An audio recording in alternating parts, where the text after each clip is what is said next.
جب ہمارا عذاب آتا ہے تو جس گھر کو انسان بڑی محنت سے سجوتا ہے، سنوارتا ہے، بناتا ہے، اسی گھر کو اپنے ہاتھوں سے بگاڑ کے جا رہا ہے۔ یخربون بیوتہم بایدیہم، اپنے گھروں کو توڑ کر کے برباد کر کے یہودی جا رہے ہیں۔ تو گھر میرے بھائی ہماری زندگی میں بڑا اہم رول ادا کرتا ہے۔ گھر میں ہمیں سکون ملتا ہے۔ انسان دنیا کے کسی کونے میں چلا جائے، لیکن اس کو جو سکون اپنے گھر کے چہار دیواری کے اندر ملتا ہے وہ کہیں نہیں ملتا ہے۔ وہ 5 اسٹار ہوٹل میں جا کے رہنے لگے، وہ دبئی اور سعودی جیسے شہروں میں جا کر کے رہنے لگے، لیکن اسے اپنی ماں کے ہاتھوں کی روٹی، اپنے بچوں کی مسکراہٹ، اپنی بیوی کا پیار بھرا لہجہ، اپنے گھر کے رشتوں کی مٹھاس وہ ہمیشہ یاد آتی ہے۔ یا ایھا الناس اتقوا ربکم الذی خلقکم من نفس واحدہ وخلق منها زوجها وبث منهما رجالا كثيرا ونساء واتقوا الله الذي تساءلون به والأرحام إن الله كان عليكم رقيبا يا أيها الذين آمنوا اتقوا الله وقولوا قولا سديدا يصلح لكم أعمالكم ويغفر لكم ذنوبكم ومن يطع الله ورسوله فقد فاز فوزا عظيما أما بعد فإن خير الحديث كتاب الله وخير الهدي هدي محمد صلى الله عليه وسلم وشر الأمور محدثاتها وكل محدثة بدعة وكل بدعة ضلالة وكل ضلالة في النار اعوذ باللہ من الشیطان الرجیم بسم اللہ الرحمن الرحیم واللہ جعل لکم من بیوتکم سکنا۔ محترم حاضرین جمعہ، بزرگوں اور دوستوں، نوجوان ساتھیوں، پیارے بچوں، آج کے خطبہ جمعہ کے لیے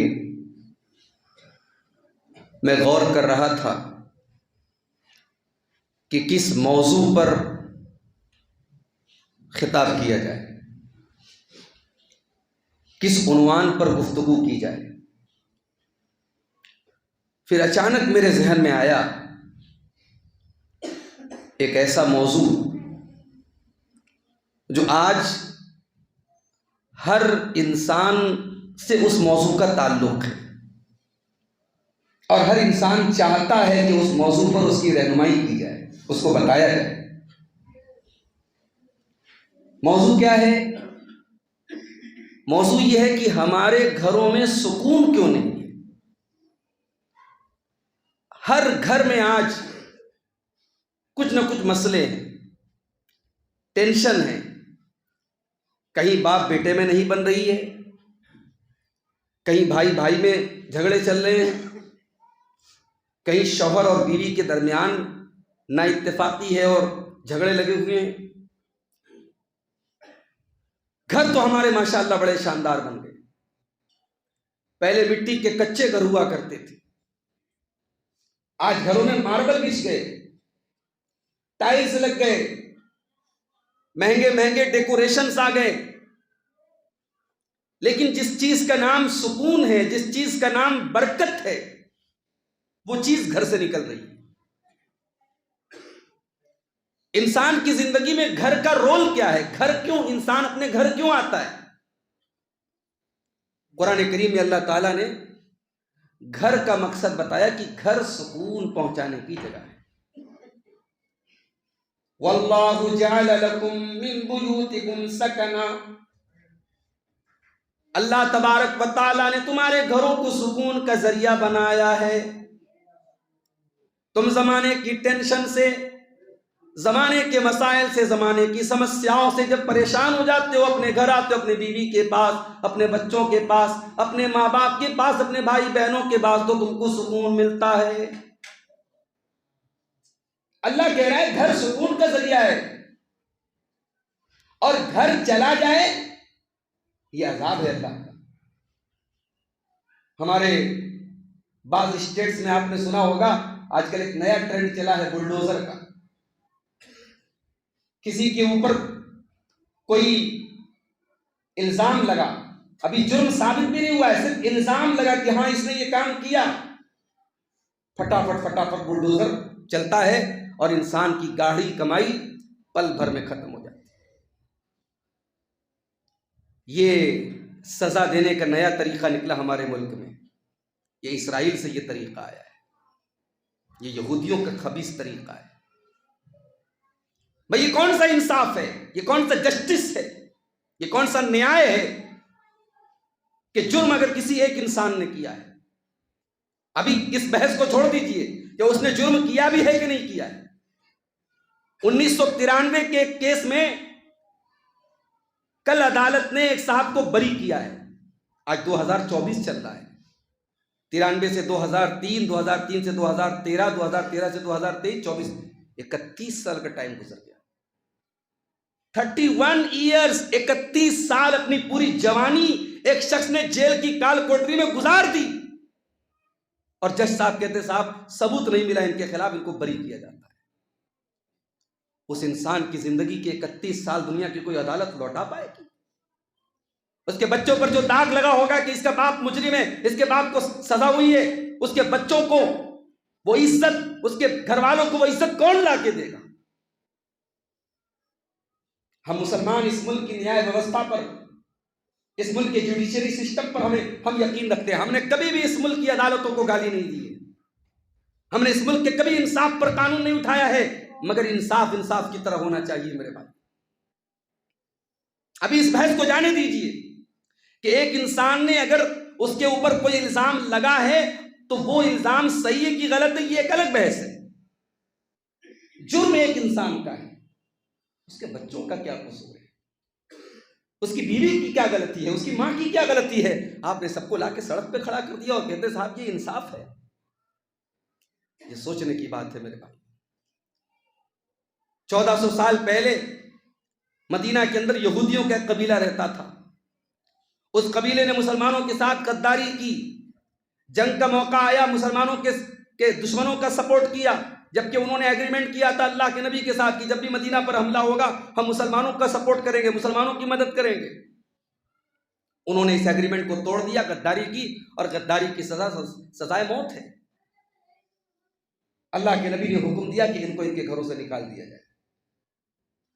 یہودیوں کو ان کے گھر سے نکال دیا گیا کہ چلو یہاں سے تم نے ہمارے ساتھ غداری کی، ہماری جان کے لالے پڑ گئے، تم نکلو یہاں سے۔ جب یہودی نکلنے لگے تو قرآن نے اس کو اللہ کا عذاب قرار دیا ہے۔ قرآن کا 28واں پارہ اٹھائیے۔ وَالَّذِي أَخْرَجَ الَّذِينَ كَفَرُوا مِنْ أَهْلِ الْكِتَابِ مِنْ دِيَارِهِمْ لِأَوَّلِ الْحَشْرِ، اللہ کی ذات ہے جس نے ان اہل کتاب کے کافروں کو، ان یہودیوں کے، ان کے گھروں سے نکالا۔ اور اے مسلمانوں، تم یہ سمجھتے نہیں تھے کہ کبھی اپنے قلعوں سے، اپنے محلوں سے یہ نکل کر کے جا سکتے ہیں، لیکن آج اللہ تعالیٰ نے ایسے حالات پیدا کر ان کو اپنے گھروں سے نکلنا پڑ رہا ہے۔ اور جب وہ یہودی اپنے گھروں سے نکلنے لگے، اپنے دروازوں کو توڑ کر کے جانے لگے، اپنی کھڑکیوں کو توڑ کر کے جانے لگے، اپنے گھر کا سارا سامان لے کر کے جانے لگے، جس گھر کو انہوں نے بڑے مشکل سے بنایا تھا آج اس گھر کو توڑ کے جانے لگے۔ اللہ فرماتا ہے یخربون بیوتہم بایدیہم وایدی المؤمنین۔ میرے بندو ذرا دیکھو ہمارا عذاب کیسے آتا ہے۔ جب ہمارا عذاب آتا ہے تو جس گھر کو انسان بڑی محنت سے سجوتا ہے، سنوارتا ہے، بناتا ہے، اسی گھر کو اپنے ہاتھوں سے بگاڑ کے جا رہا ہے۔ یخربون بیوتہم بایدیہم، اپنے گھروں کو توڑ کر کے، برباد کر کے یہودی جا رہے ہیں۔ تو گھر میرے بھائی ہماری زندگی میں بڑا اہم رول ادا کرتا ہے۔ گھر میں ہمیں سکون ملتا ہے۔ انسان دنیا کے کسی کونے میں چلا جائے، لیکن اس کو جو سکون اپنے گھر کے چہار دیواری کے اندر ملتا ہے وہ کہیں نہیں ملتا ہے۔ وہ 5 اسٹار ہوٹل میں جا کے رہنے لگے، وہ دبئی اور سعودی جیسے شہروں میں جا کر کے رہنے لگے، لیکن اسے اپنی ماں کے ہاتھوں کی روٹی، اپنے بچوں کی مسکراہٹ، اپنی بیوی کا پیار بھرا لہجہ، اپنے گھر کا کے رشتوں کی مٹھاس وہ ہمیشہ یاد آتی ہے۔ تو آج سوال یہ کہ ہمارے گھروں میں یہ سکون کیوں نہیں ہے؟ اس پر آج ہم جمعہ کے خطبے میں مختصر وقت میں آج ہم روشنی ڈالیں۔ دیکھو بھائی، گھر کی بنیاد کس چیز پر ہے؟ پہلے آپ یہ سمجھو، آپ نے گھر بنایا کس پیسے سے آپ نے بنایا؟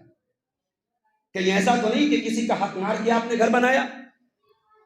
کہیں ایسا تو نہیں کہ اس گھر کی بنیادوں میں کسی مظلوم کی بد دعا ہے، کسی مجبور کی آہ ہے، کسی کی آنسو ہے اس کی بنیاد میں؟ اگر ایسا ہے، اس گھر میں کبھی سکون نہیں آ سکتا، نہ آپ کو سکون ملے گا، نہ آنے والی نسلوں کو سکون ملے گا۔ اللہ نے فرمایا سورہ توبہ کے اندر، أَفَمَنْ أَسَّسَ بُنْيَانَهُ عَلَىٰ تَقْوَىٰ مِنَ اللَّهِ وَرِضْوَانٍ خَيْرٌ أَمَّنْ أَسَّسَ بُنْيَانَهُ عَلَىٰ نَارٍ فَانْهَارَتْ عَلَىٰ شَفَا جُرُفٍ هَارٍ فَانْهَارَ بِهِ فِي نَارِ جَهَنَّمَ۔ اللہ نے فرمایا کہ دو قسم کے گھر ہوتے ہیں، ایک گھر کی بنیاد اللہ تعالیٰ کے تقویٰ پر ہوتی ہے، اللہ کی رضا پر ہوتی ہے، انسان اس گھر کو بناتا ہے، اللہ کا تقویٰ اس کے دل میں ہوتا ہے، اللہ کا ڈر اس کے دل میں ہوتا ہے۔ اور دوسرا گھر ایسا ہوتا ہے جو جہنم کی آگ کے بنیاد پر کھڑا ہوتا ہے، جو جہنم کے گڑھے کے کنارے پر کھڑا ہوتا ہے۔ اے میرے بندو، بتاؤ کہ دونوں میں سے کون سا گھر اچھا ہے؟ واللہ لا یہدی القوم الظالمین، اللہ ظالموں کو کبھی ہدایت نہیں دیتا۔ یہ پہلا کام کرنا ہے میرے، گھر کی بنیاد صحیح رکھو۔ کسی کا حق مار کے ناجائز طریقے سے، حرام طریقے سے شاندار بلڈنگ بنا بھی لی، وہ آج نہیں کل آپ کے لیے وبال بن جائے گی میرے بھائی۔ گھر میں سکون چاہیے، گھر میں اللہ کی برکت چاہیے، گھر میں اللہ کی رحمت چاہیے، تو گھر کی بنیاد کو صحیح رکھو۔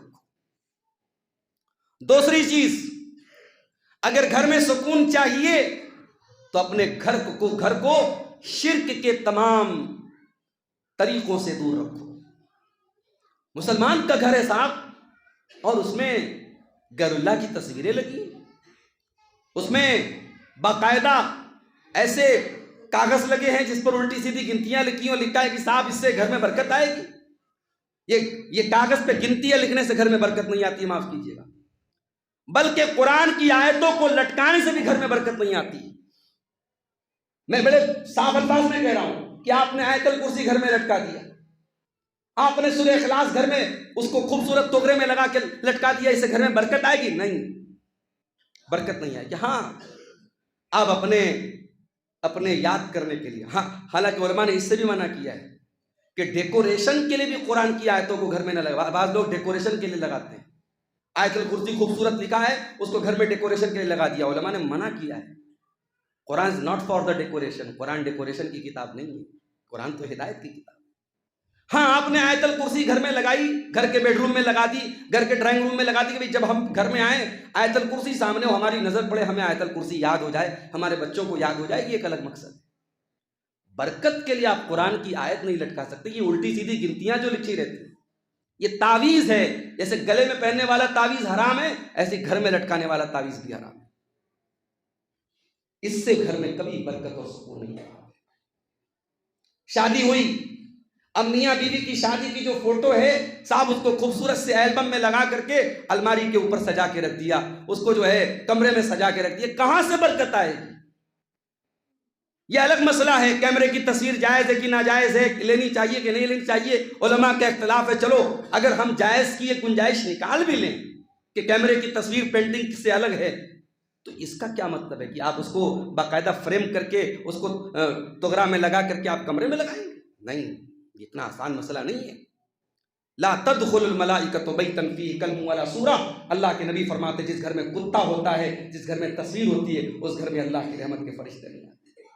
اپنے گھر کو تصویروں سے باہر کرو، تصویروں کو باہر کرو، اپنے گھر کو شرک سے پاک رکھو۔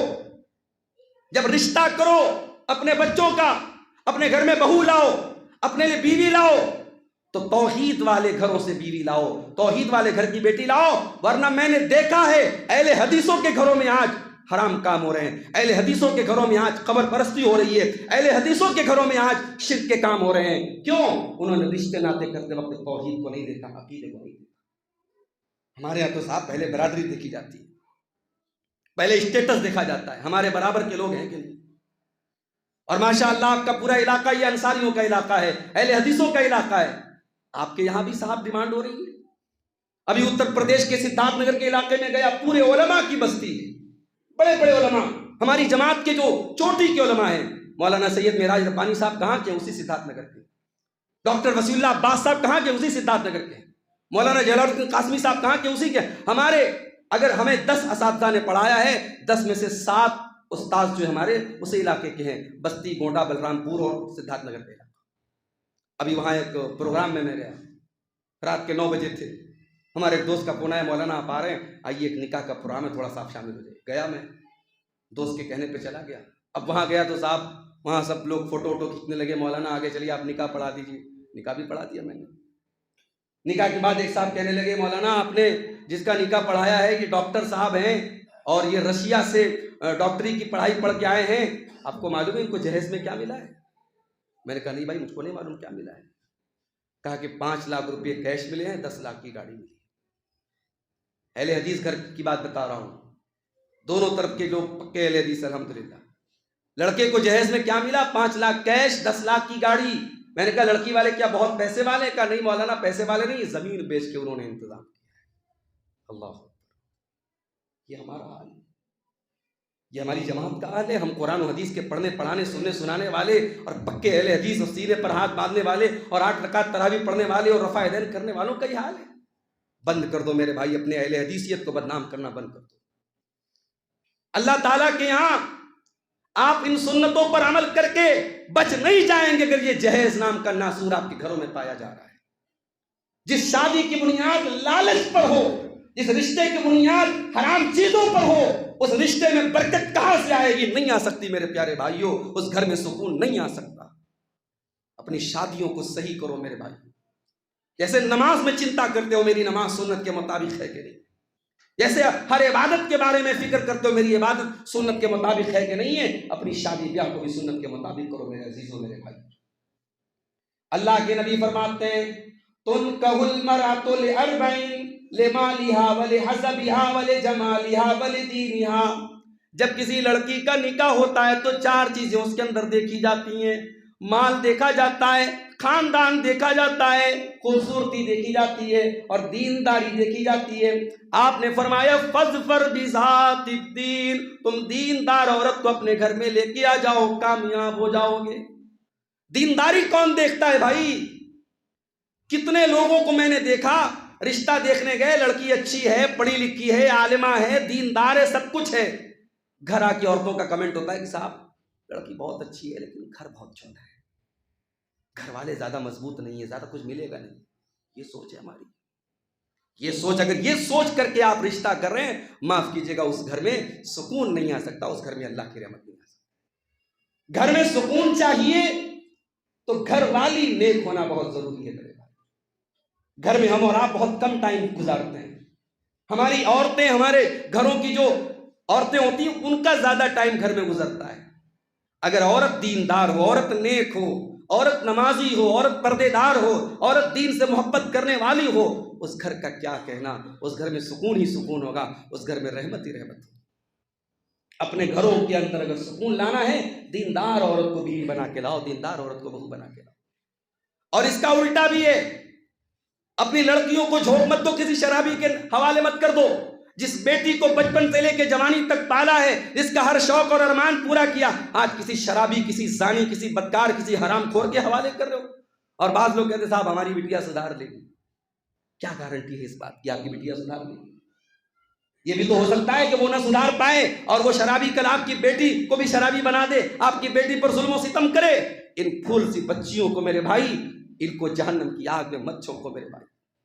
جن بچیوں سے تم محبت کرتے ہو، جن بیٹیوں سے پیار کرتے ہو، بچیاں ہاسٹل میں رہتی ہے، ماں باپ کو چنتا رہتی ہے میری بیٹی کیا کھا رہی ہے، میری بیٹی کیسے سو رہی ہے. ہر ہفتے باپ جاتا ہے بیٹی سے ملنے کے لیے، بیٹی کی حال چال لیتا ہے، بیٹی کو نئے کپڑے لا کے دیتا ہے. اس بیٹی کو کسی غلط آدمی کے حوالے مت کرو میرے بھائی. دیندار داماد کو اپنی بیٹی دو. اللہ کے نبی فرماتے ہیں اذا خطب الیکم ممن ترضون دینہ وخلقہ، جب تمہاری بیٹیوں کے لیے ایسا رشتہ ہے، لڑکا دیندار ہے، لڑکا اچھے اخلاق والا ہے، فزوجوہ، تو گھر بار دیکھ کر کے، اس کی کمائی کچھ کم ہے یہ دیکھ کر کے رشتے کو ٹھکرا مت دو، بلکہ نکاح کر دو، دینداری کو دیکھ کر کے نکاح کر دو۔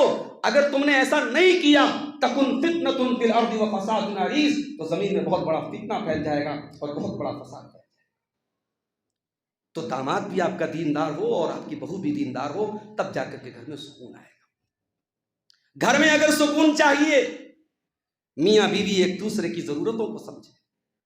بعض عورتوں کو دیکھا گیا صاحب بڑی نیک ہیں، آپ کے علاقے میں کہیں بھی جلسہ ہے، نیما میں ہے، لال مٹیا میں ہے، کدوا میں کہیں بھی جلسہ ہے، ماشاءاللہ لڑکے پڑکوں کو لے کر کے نقاب پہن کر کے نکل گئی جلسے میں، بہت شوقین ہے ماشاءاللہ، علماء کی تقریر بڑے غور سے سنتی ہیں، موبائل پر بھری ہے ان کی تقریر، بہت اچھی بات ہے۔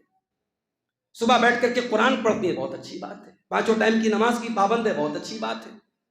صاحب شوہر کے ساتھ سلوک کیسا ہے؟ شوہر سے کبھی ڈھنگ سے محبت سے بات بھی نہیں کرتی، ساری دینداری تقریر سننے پر ہے، ساری دینداری نماز پڑھنے پر ہے، ساری دینداری قرآن پڑھنے پر ہے، شوہر سے کبھی محبت کے 2 بول نہیں بولتی۔ کان کھول کر کے سن لے ایسی عورتیں جنت میں نہیں جا سکتی۔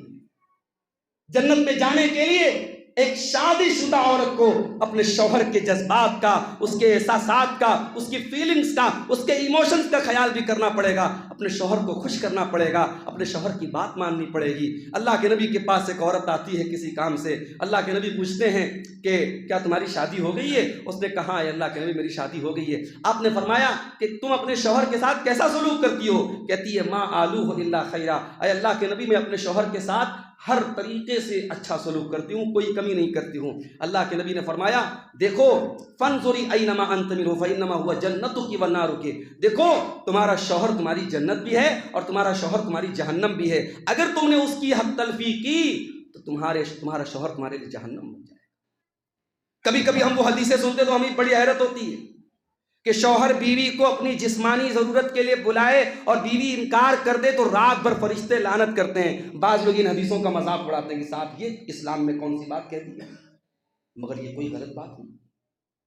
ایک شادی شدہ مرد اور عورت ایک دوسرے کے ساتھ فزیکلی بھی اٹیچڈ ہوتے ہیں اور ایک دوسرے کی ضرورتیں ان کے ساتھ جڑی ہوتی ہیں۔ شوہر گھر میں آیا ہے اور شوہر اگر بیوی اپنے شوہر کے جذبات اور اس کے احساسات کا خیال نہیں کرتی ہے، یقین رکھو میرے بھائی وہ گھر ایک نہ ایک دن برباد ہو جائے گا۔ شوہروں سے بھی کہنا چاہتا ہوں، آپ بمبئی میں کام کرتے ہیں، آپ کوئلے کی کان میں کام کرتے ہیں، آپ دلی اور کلکتہ میں جا کے کام کرتے ہیں، اچھا مکان لا کے دے دیا بیوی کو، اچھا کپڑا لا کے دے دیا، اچھا کھانے کو لا لے، سب کچھ دے دیا آپ نے، محبت دی کہ نہیں دیا آپ نے؟ پیار دیا کہ نہیں دیا آپ نے؟ ٹائم دیا کہ نہیں دیا آپ نے؟ آج ایکسٹرا میریٹل افیئر سماج میں بڑی تیزی سے بڑھ رہے ہیں، شادی شدہ عورت کے کسی غیر مرد کے ساتھ تعلقات پنپ رہے ہیں، شادی شدہ مرد کے کسی غیر عورت کے ساتھ تعلقات پنپ رہے ہیں۔ کیوں پنپ رہے ہیں؟ اگر آپ اس کی ریزن جا کے پتہ کرو گے، اس کی وجہ جا کے پتہ کرو گے، شوہر بیوی کو ٹائم نہیں دیتا ہے، شوہر کما رہا ہے، شوہر بڑی محنت کر رہا ہے، بیوی کے لیے ٹائم نہیں ہے اس کے پاس، بیوی اس گھر کا سارا کام کر رہی ہے، شوہر سے محبت کے 2 بول نہیں بولتی ہے۔ نہیں میرے بھائی، یہ میاں بیوی کا رشتہ کوئی نارمل رشتہ نہیں ہے کہ مل لیے نہیں ملے تو کوئی بات نہیں، وہ ادھر منہ گھما کے سو گیا، وہ ادھر منہ گھما کے سو گیا۔ یہ بڑی محبت کا رشتہ ہے، بڑے پیار کا رشتہ ہے، بڑی قربت کا رشتہ ہے۔ اس لیے میاں بیوی ایک دوسرے کے جذبات کا خیال کریں۔ اللہ کے نبی سے پوچھا گیا اے اللہ کے نبی سب سے بہترین عورت کون سی ہے؟ آپ نے فرمایا التی تسرہ اذا نظر، بہترین عورت وہ ہے شوہر دیکھے تو خوش ہو جائے۔ ہائے ہائے ہائے، عورت ہو تو ایسی ہو، بیوی ہو تو ایسی۔ ہمارے یہاں عورتیں ماشاءاللہ جلسے میں جائیں تو پھر دیکھیے ان کے بناؤ سنگار، شادی میں جائیں پھر دیکھیے کتنا سج دھج کے جاتی ہیں، کسی مائکے میں جانا ہو، کسی بہن کے گھر جانا ہو، پھر دیکھیں کتنا بن سنور کے جاتی ہیں۔ اور صاحب شوہر گھر میں آتا ہے تو نہ ڈھنگ کے کپڑے پہنتی ہیں، نہ چہرے کو قاعدے سے صاف تک کرتی ہیں، بدن سے وہی پسینے کی مہک، بدن سے وہی مسالے کی بدبو، بدن سے وہی وہی پرانے کپڑے میلے کچیلے، اور صاحب اس کے بعد بیوی کہتی ہے میرا شوہر میری بات نہیں مانتا، میرے شوہر مجھے محبت سے دیکھتے۔ کیوں دیکھے گا بھائی تجھے؟ وہ کیوں دیکھے گا؟ وہ گھر سے نکلتا ہے ہر طرف بے حیائی کا منظر ہے، ہر طرف عورتیں بن سنور کر کے آدھے ادھورے کپڑے پہن کر کے روڈوں پر گھوم رہی ہیں، اور تو اپنے شوہر کے لیے سجنا سورنا تک نہیں چاہتی ہے، اور تو یہ چاہتی ہے کہ تیرا شوہر وہ ہمیشہ دن رات تجھے دیکھتا رہے اور گھورتا رہے۔ یہ کیسے پاسبل ہے میرے بھائی؟ اس لیے اللہ کے نبی نے بہترین عورت کی نشانی بتائی کہ شوہر دیکھے تو خوش ہو جائے۔ وَتُطِيعُ إِذَا أَمَرَ، اور شوہر جب کوئی حکم دے تو بیوی مانے۔ بیوی اگر منوانا جانتی ہے تو بیوی ماننا بھی سیکھے۔ شادی کا موقع آیا، مارکیٹ گئی شوہر کے ساتھ، کپڑا پسند آیا، کپڑا مہنگا ہے، کہتی ہے دلا دو نا۔ شوہر بیچارہ جان رہا ہے کہ میری سیلری، میرا پیسہ الاؤ نہیں کر رہا ہے، میرا بجٹ الاؤ نہیں کر رہا ہے، بیوی کی محبت میں کہتا ہے چلو دلا دیتے ہیں۔ شوہر اپنی ضرورتوں کو سمیٹ لیتا ہے، کچھ لوگوں سے قرضے لے لیتا ہے، بیوی کا ارمان پورا کرتا ہے۔ جو بیوی اپنے شوہر سے اپنے شوق منوانا جانتی ہے، کیا وقت پڑنے پر اپنے شوہر کی بات تک نہیں مانے گی؟ وَتُطِيعُهُ إِذَا أَمَرَ، بیوی کی ذمہ داری ہے شوہر کی بات مانے۔ وَلَا تُخَالِفُهُ فِي نَفْسِهَا وَمَالِهِ مَا يَكْرَهُ، اور شوہر کی غیر موجودگی میں اپنی آبرو کی حفاظت کرے۔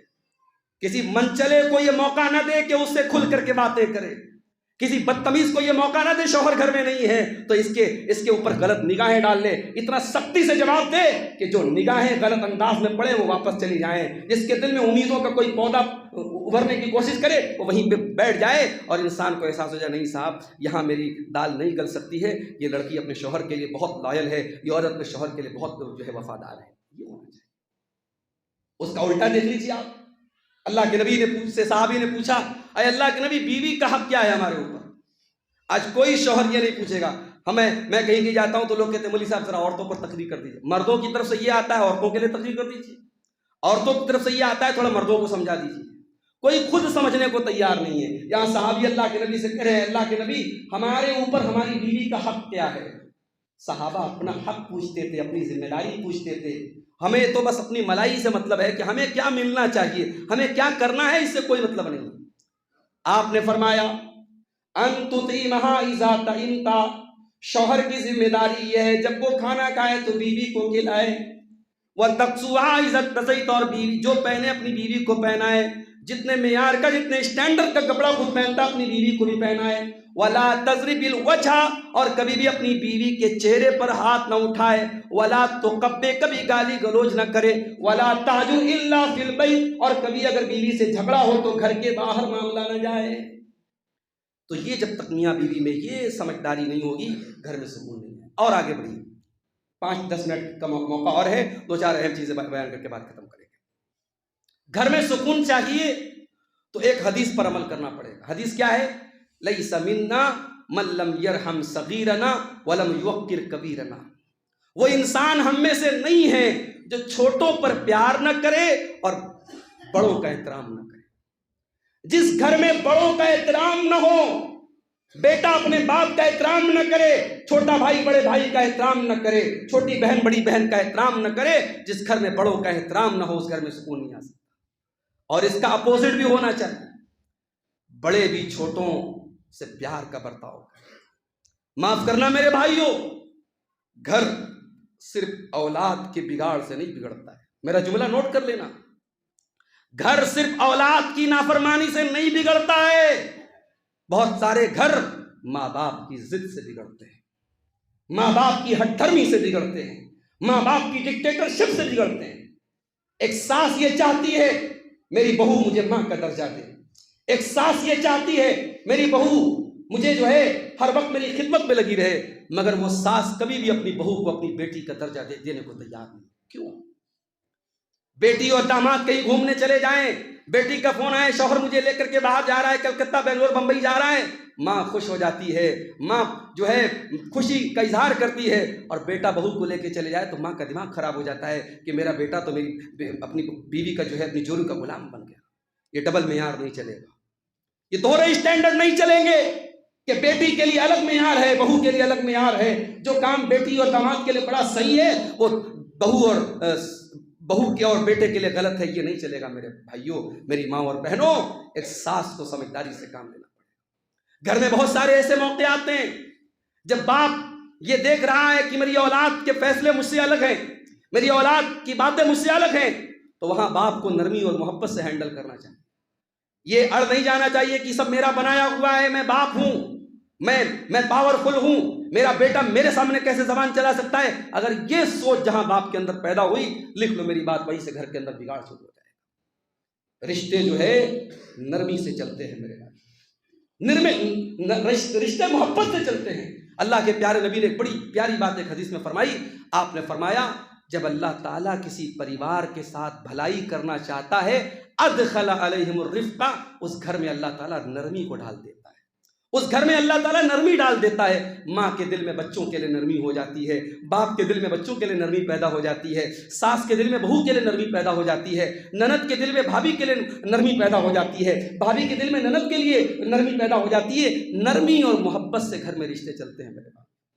اس لیے گھر میں اگر سکون چاہیے تو ہمیں اور آپ کو یہ بات یاد رکھنی چاہیے, بڑوں کا احترام اور چھوٹوں سے پیار, یہ دونوں ہاتھ سے تالی بجتی ہے. اگر بڑے اپنی بڑائی کو نہ سمجھیں اور چھوٹے اپنی اوقات کو نہ سمجھیں, گھر نہیں چل سکتا. اولاد ہمیشہ یہ یاد رکھے, مجھے اپنے والدین سے اختلاف کرنے کا تو حق ہے, والدین کوئی غلط بات کہے ہمیں اس پر اعتراض کرنے کا تو حق ہے, مگر والدین کے ساتھ بدتمیزی کا حق نہیں ہے. چھوٹا بھائی ہمیشہ یہ جان لے, بڑے بھائی کے ساتھ بدتمیزی کا مجھے حق نہیں ہے. بڑا بھائی اگر غلط ہے, میں غلط کو غلط کہوں گا, مگر دائرے میں رہ کے کہوں گا, سیما میں رہ کے کہوں گا. اگر چھوٹا بھائی یہ سمجھ لے, کبھی بھائی بھائی میں کلیش نہیں ہوگا, کبھی بھائی بھائی میں جھگڑا نہیں ہوگا میرے بھائی. اور آخری 2 چیزیں, گھر میں سکون چاہیے تو گھر میں نماز کا ماحول بناؤ میرے بھائی. جس گھر میں نماز کا ماحول نہیں ہوگا اس گھر میں سکون نہیں آ سکتا ہے. اس لیے کہ نماز بڑی برکت والی چیز ہے, اور جس گھر میں نماز کا ماحول ہوتا ہے اس گھر کے بہت سارے کاموں میں اللہ تعالیٰ برکت ڈالتا ہے. جس گھر کے لوگ اپنے کاموں کے شیڈیول کو نماز کے ساتھ جوڑ دیتے ہیں, مارکیٹ جانا ہے ظہر کے بعد جاؤں گا, شام کو چائے پینی ہے عصر کے بعد چائے پی لوں گا, بچوں کو اسکول ڈراپ کرنے جانا ہے فجر پڑھ جاؤں گا ڈراپ کرنے چلا جاؤں. جس گھر کے شیڈیول نماز کے ساتھ جوڑ دیے جاتے ہیں اس گھر میں بڑی برکتیں آتی ہیں میرے پیارے بھائی. اور ایک جملہ میرا نوٹ کر لو, نماز ہر چیز سے امپورٹنٹ ہے. آپ ماشاء اللہ یہ علاقہ اللہ نے بہت ساری قدرتی دولت سے نوازا ہے, آپ کے پاس اللہ تعالیٰ نے بڑے وسائل آپ کو دیے ہیں, اللہ نے آپ کے گھروں میں خوشحالی دی ہے, بڑی اچھی بات ہے. مگر اپنے کام دھندا نوکری کاروبار سب کا نمبر آپ یاد رکھیے نماز کے بعد آتا ہے. اگر آپ اپنے کام کے چکر میں, اپنے کاروبار کے چکر میں, اپنے بزنس کے چکر میں, اپنے روپیے پیسے کے چکر میں نماز کو چھوڑتے ہیں, اللہ کے یہاں بڑی پٹائی ہوگی, ہماری بڑی پٹائی ہوگی. اللہ نے قرآن میں ایمان والے مردوں کی نشانی بیان کی, رجال اللہ تلہیہم تجارۃ ولا بیع عن ذکر اللہ. ایمان والے تو وہ ہیں, وہ کاروبار بھی کرتے ہیں, وہ بزنس بھی کرتے ہیں, مگر ان کا بزنس اور کاروبار ان کو اللہ کے ذکر سے غافل نہیں کرتا ہے. نماز کا ٹائم ہوتے ہی وہ نماز پڑھتے ہیں. اور یاد رکھو میرے بھائی, آپ دن بھر میں 5 ٹائم کی نماز پڑھیں گے, آپ کے کاروبار میں کوئی کمی نہیں آئے گی, آپ کا کوئی کسٹمر آپ کی دکان پہ کم نہیں آئے گا, آپ کی دولت پہ کوئی کمی نہیں آئے گی. بلکہ اللہ قرآن میں کہتا ہے یرجون تجارت لن تبور, جو نماز پڑھتے ہیں وہ ایسا بزنس کر رہے ہیں جس میں کبھی گھاٹا ہونے والا نہیں ہے. گھر میں نماز کا ماحول بناؤ. بچے 7 سال کے ہو جائیں, اللہ کے نبی کہتے ہیں نماز کا حکم دو, اور 10 سال کے بچے ہو جائیں اور نماز نہ پڑھے تو ان کی پٹائی کرو. گھر میں ماں بھی نماز پڑھے, بچے بھی نماز پڑھیں. جب نماز کا گھر میں ماحول ہوگا گھر میں برکت آئے گی. میرے عزیزوں, میرے بھائیوں, آخری چیز یہ ہے, رمضان کا مہینہ آگے آ رہا ہے. ہم جانتے ہیں رمضان کا مہینہ قرآن کا مہینہ ہے. رمضان ہی کے مہینے میں قرآن دنیا میں اترا ہے. ہمارے گھروں میں قرآن کتنا پڑھا جاتا ہے, کبھی غور کرنا کہ ہم قرآن کو کتنا پڑھتے ہیں. موبائل کے بغیر تو 1 گھنٹہ نہیں رہ سکتے. نہ جانے کس کا میسج آیا ہوگا, نہ جانے کس کی مس کال آئی ہوگی, نہ جانے کس کا کال آیا ہوگا. کبھی غور کرنا, قرآن بھی تو اللہ کا میسج ہے, قرآن بھی تو اللہ کا پیغام ہے. اس قرآن کو چھوڑ کے بیٹھے ہو, قرآن کو لپیٹ کے الماری میں رکھ دیا ہے, سال بھر قرآن کو کھولنے کی نوبت نہیں آتی. میرے بھائی, گھر میں سکون چاہیے, گھر میں رحمت چاہیے, گھر میں برکت چاہیے, تو ڈیلی کا معمول بنا لو. آدھا گھنٹہ صحیح, 1 گھنٹہ صحیح, 15 منٹ صحیح قرآن کی تلاوت کرو تاکہ گھر میں برکت آئے. اللہ کے نبی فرماتے ہیں جس گھر میں اللہ کا نام لیا جاتا ہے اور جس گھر میں اللہ کا نام نہیں لیا جاتا ہے, دونوں گھر برابر نہیں ہیں. جس گھر میں اللہ کا نام لیا جاتا ہے وہ گھر زندہ ہے, اور جس گھر میں اللہ کا نام نہیں لیا جاتا ہے وہ گھر مردہ ہے. میرے بھائیوں, اپنے گھروں کو قرآن کی آب حیات سے زندہ کر دو, اپنے گھروں میں قرآن پڑھا کرو. اور آئندہ آنے والا رمضان کا مہینہ ہمیں اور آپ کو یہ پیغام دے کے آ رہا ہے کہ میں آ رہا ہوں برکتوں کو لے کر, میری برکتوں کو لوٹ لو. اگر آنے والا رمضان ہماری زندگی میں آیا اور گزر گیا اور ہمارے اندر کوئی چینجنگ نہیں آئی, ہم ایسے بگڑے کے بگڑے رہے, ہمارے اندر ایسی خرابیاں کی خرابیاں رہیں, تو معاف کرنا میرے بھائیوں, اللہ بار بار چانس نہیں دیتا. پچھلے رمضان میں بہت سارے لوگ ہمارے بیچ میں زندہ تھے, اس سال زندہ نہیں ہے, اللہ کو پیارے ہو گئے. یہ ہماری خوش قسمتی ہے, یہ ہمارا نصیب ہے. اور ابھی تو آج جو ہے 29 تاریخ ہے, اور ابھی تو ٹائم ہے لگ بھگ جو ہے 11-12 دن کا. کیا گارنٹی ان 11-12 دنوں کے درمیان اللہ ہم کو اٹھا لے. تو میرے بھائی, اگر ہمیں اور اللہ تعالیٰ ہمیں اور آپ کو چانس دے رہا ہے, ایک اور رمضان ہماری زندگی میں آ رہا ہے, تو سمجھو اللہ ہم سے خوش ہے. اللہ ہم سے خوش ہے اور اللہ ہم کو موقع دے رہا ہے کہ میرے بندے ہم تجھے مغفرت کروانے کا، اپنی بخشش کروانے کا ایک چانس اور دے رہے ہیں۔ آئیے میرے بھائی ہم دعا کریں اللہ سے، اللہ آنے والے رمضان کو ہماری زندگی میں خیر و برکت کا سرچشمہ بنا دے، اللہ ہمارے گھروں میں سکون پیدا فرما دے، ہمارے رشتوں میں محبت پیدا فرما دے، گھروں میں جو جھگڑے ہیں، گھروں میں جو نا چاقی ہے، گاؤں میں جو نا اتفاقی ہے، اور عوام کے درمیان میں جو دلوں میں دوری ہے، اللہ تعالیٰ ان کو اختلافات کو ختم کر کے ہمارے دلوں میں اتحاد پیدا فرما دے۔ رب العالمین ایک دوسرے کے خلاف جو شکوے اور شکایتیں ہیں، جو دلوں میں بغض اور عداوت ہے، اس کو ختم کر کے مل جل کر کے سیسا پلائی ہوئی دیوار بن کر کے اللہ اپنے دین کا کام کرنے کی ہم سب کو توفیق عطا فرمائے۔ اللہ ہمیں اپنے علماء کی قدر کرنے کی توفیق دے، اللہ تعالیٰ ہمیں اپنے علماء کی ضرورتوں کا خیال کرنے کی توفیق دے۔ رب العالمین ہمارے مال میں برکت دے، جو ہمیں بیمار ہے اللہ ان کو شفا عطا فرمائے، جو روزی روٹی سے پریشان ہے اللہ ان کے کاروبار میں برکت نصیب فرمائے، اللہ ہمارے ملک کی حفاظت فرمائے، اللہ ہمارے ملک کو ظالموں کے ظلم سے بچا لے، اللہ شریروں کے شر سے ہمارے ملک کی حفاظت فرمائے، جب تک ہم دنیا میں زندہ رہیں اسلام پر زندہ رہیں اور ہم سب کا خاتمہ ایمان پر ہو، آمین وآخر دعوانا ان الحمد للہ رب العالمین۔ الحمد للہ کفا وسلام علی عبادہ الذین اصطفیٰ، اما بعد، اعوذ باللہ من الشیطان الرجیم، بسم اللہ الرحمن الرحیم، ان اللہ وملائکتہ یصلون علی النبی یا ایہا الذین آمنوا صلوا علیہ وسلموا تسلیما، اللہم صل علی محمد وعلی آل محمد کما صلیت علی ابراہیم وعلی آل ابراہیم انک حمید مجید، اللہم بارک علی محمد وعلى آل محمد كما باركت على إبراهيم وعلى آل إبراهيم إنك حميد مجيد، اللهم أعز الإسلام والمسلمين وأذل الشرك والمشركين ودمر أعداء الدين، إن الله يأمر بالعدل والإحسان وإيتاء ذي القربى وينهى عن الفحشاء والمنكر والبغي يعظكم لعلكم تذكرون۔